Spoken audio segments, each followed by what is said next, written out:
everyone, Professor Kurzlik here. So I wanted to make a video thinking about the media and the role that the media plays in our comparative politics evaluation. So when we think of why the media matters, we know that the media connects citizens to governments and connects citizens to politics. The media helps provide information on elections, maybe as simply as who is running for election or who is winning elections. Provides polling results to citizens so they know what is going on with their government. Importantly, the media helps educate citizens about policies that the government is either implementing or thinking about implementing, policies that are being discussed. The media brings this information to voters in a way that voters wouldn't have the time to go sit down and listen to every debate on the Senate or the House floor or watch the debate on C-SPAN. The media helps cover these important discussions and these important debates. The media also tells about leaders, their performance, maybe scandals, decisions that government officials are making. So without the media, citizens cannot make informed choices about who's in government, about their government officials. So we know that the media plays this very important role of education. So we know in a comparative politics context that this looks very differently in democracies versus authoritarian regimes. In democracies, a free and independent media is the hallmark. Criticism of government is allowed. Conversely, in authoritarian regimes, media is controlled or censored. Now, importantly, we know that this is on a pendulum. We know that no authoritarian regime is exactly alike. And democracies are not exactly alike. So how the media looks and the role that the media plays is different from one country to the other. But they have that hallmark, that fundamental role of informing citizens and holding those in power accountable. So it's important for us to think about here at the forefront that some democracies still restrict media. Even in a democracy, a consolidated democracy, there are still some limitations and some restrictions on media. And conversely, some authoritarian regimes actually allow some independent and free media, or at least allow some debate and discussion in the media. So we know there's this fundamental importance of the media. So what does it look like? What does the media look like? Well, when we talk about it in class and we ask each other and we ask students, well, where do we get our news from? We know that the face of media is changing. Historically, people got news from newspapers, and then the radio, and then TV, and then today we know so many of us get our information from websites, from social media. This can include Twitter, Threads, Blue Sky. Students say they get news from Instagram or TikTok. We know that the media landscape has evolved and continues to evolve on a daily basis.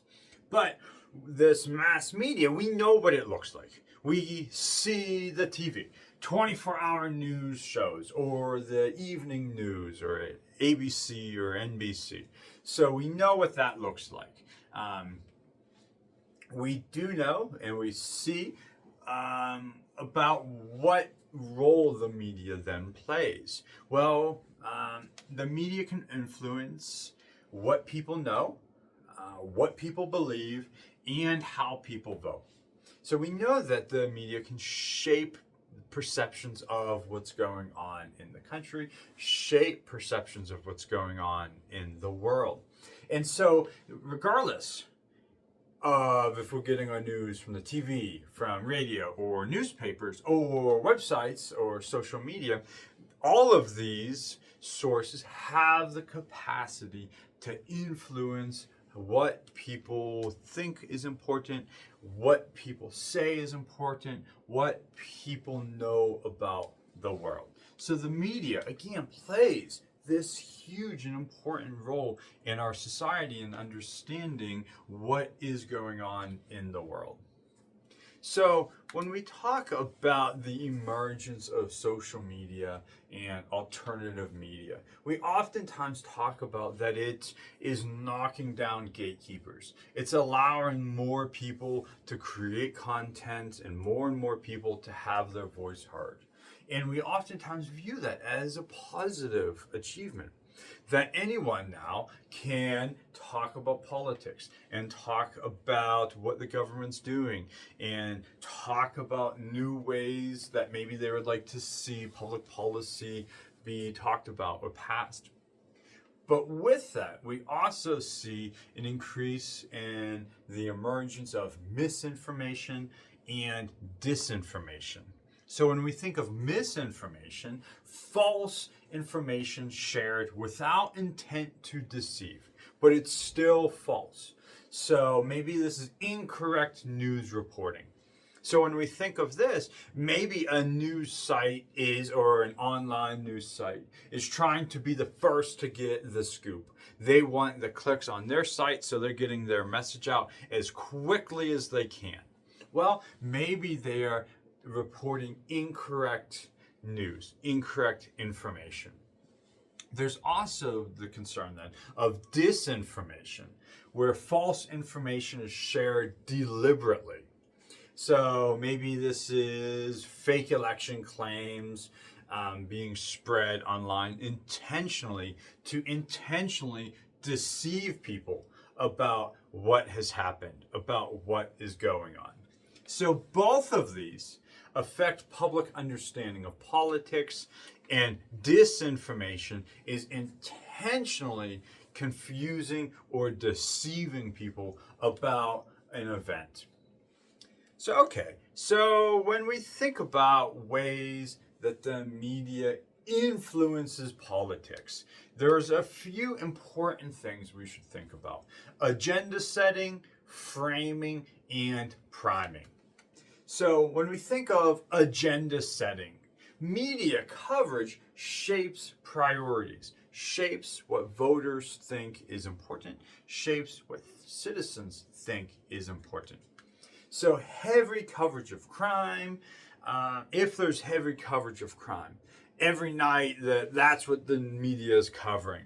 The public sees crime as a major issue.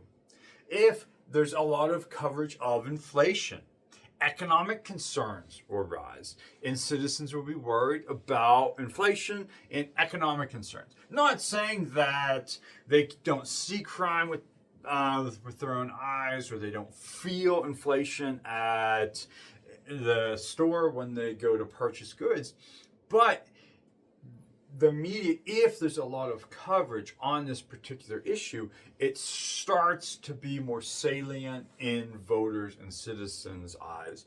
And so they then pay more attention to that issues. So through this, the media doesn't necessarily tell people what to think, but it does tell people what to think about, simply because it is being covered a lot in the news. So framing is also a major issue. So the same issue may be presented quite differently from one publication to the next. We might see immigration issues be talked about, like on one hand, an immigration crisis versus a humanitarian crisis. Maybe the same issue, the same people engaging in an act, but how it is covered by the media might look very different. This could also be through tax relief versus tax cuts for the wealthy. Maybe the same issue, the same public policy being debated and discussed and argued about, but how it's being covered looks very differently. Tax relief versus tax cuts for the wealthy. So this language and the language that the media uses does have influence. It influences emotions, and importantly, it influences policy preferences, especially important during election cycles. So priming is another piece that the media plays, another part that the media plays. So the media here influences how we evaluate leaders. If media focuses on the economy, voters judge leaders based on economic performance. If media focuses on foreign policy, different ideas of what is important is present. Then maybe voters care more about foreign policy. So we see how the media, just by what they're covering, does shape politics. So if that's true, something else we have to think about when it comes to media consumption is how people choose media that aligns with their beliefs. So we can see this most obviously with conservatives watching conservative media outlets versus liberals who are choosing more liberal media outlets, making these decisions on our own decisions that we make, but the media then plays that role. So what does this lead to? Like, why does this matter? This does lead to less exposure to opposing views, less exposure to opposing viewpoints, and importantly then, stronger political divisions. So we spend a lot of time thinking about how partisan politics has become. The media there, and maybe even because of our self-selection of the media, contributes to that partisanship. So we know how important the media is in a democracy. So let's think for a minute about the evolution of media. So traditional media, newspapers, radio, television, there are a limited number of sources for us to choose from.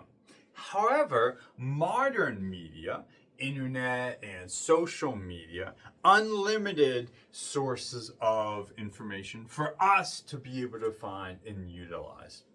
So what does this actually mean in practice?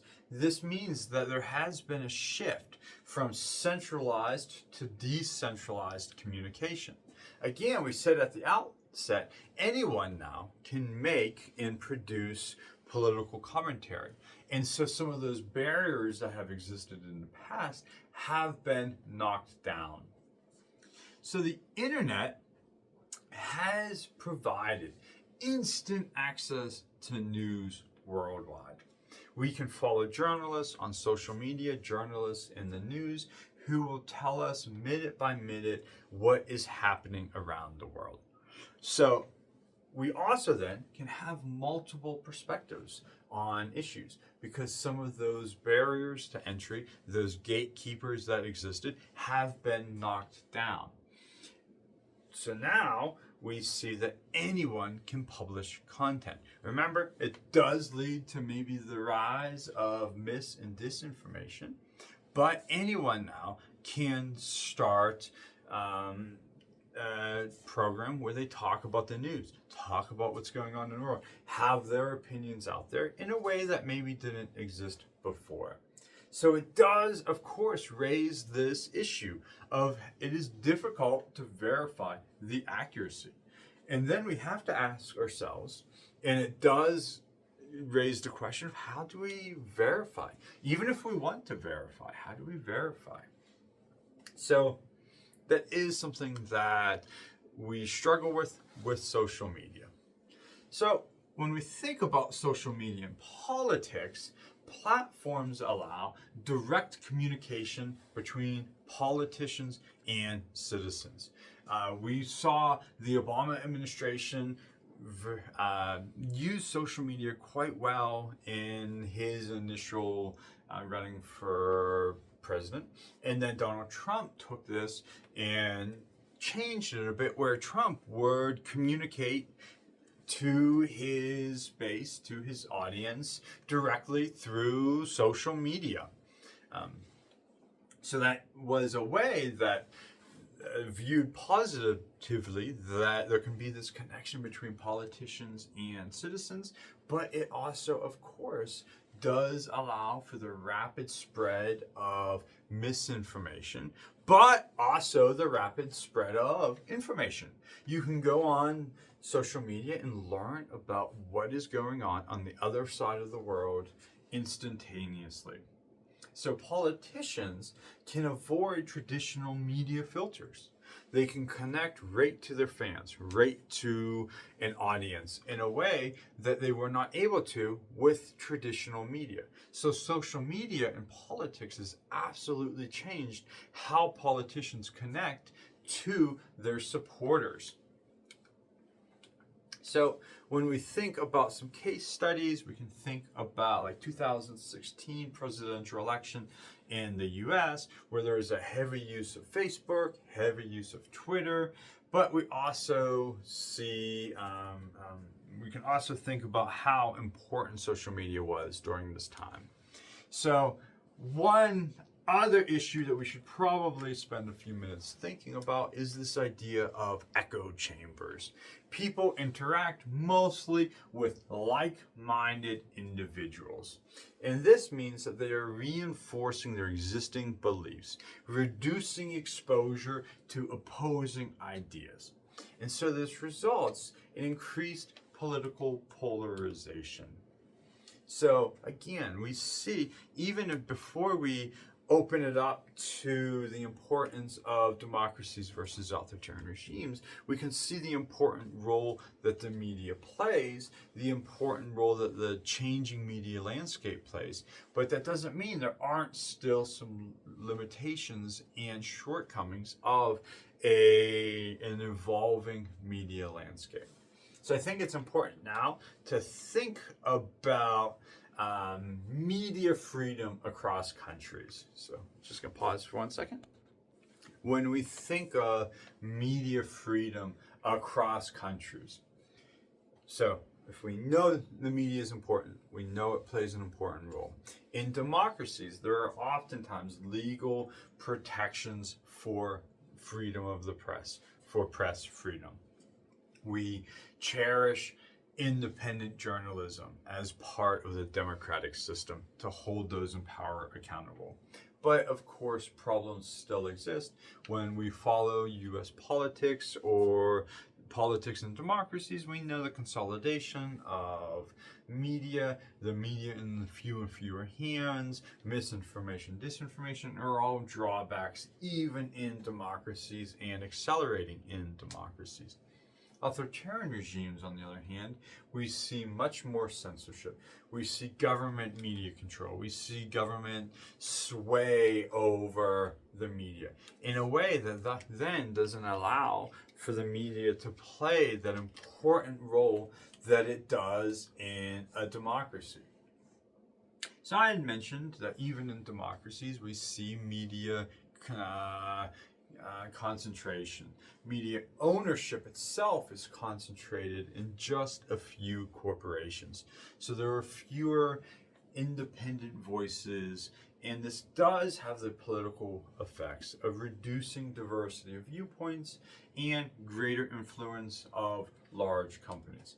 But remember, with the emergence of social media, it can push back on some of that, some of the media consolidation, because now anyone can grow up, have a platform, and grow a following. So we see that the media isn't a stagnant thing.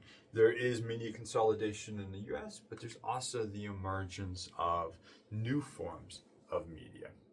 So just to wrap up, because this video is getting a bit longer than anticipated, when we think of the importance of the media, it informs citizens about what's going on in the world. It informs citizens about what their government's doing. It, in theory, it holds those in power to account. But it does have shortcomings when we think of misinformation and disinformation. These are problems that democracies are facing. And so, in the next video, I want to look at and walk through a couple examples of democracies versus authoritarian regimes and how the media plays in those contexts. Thank you.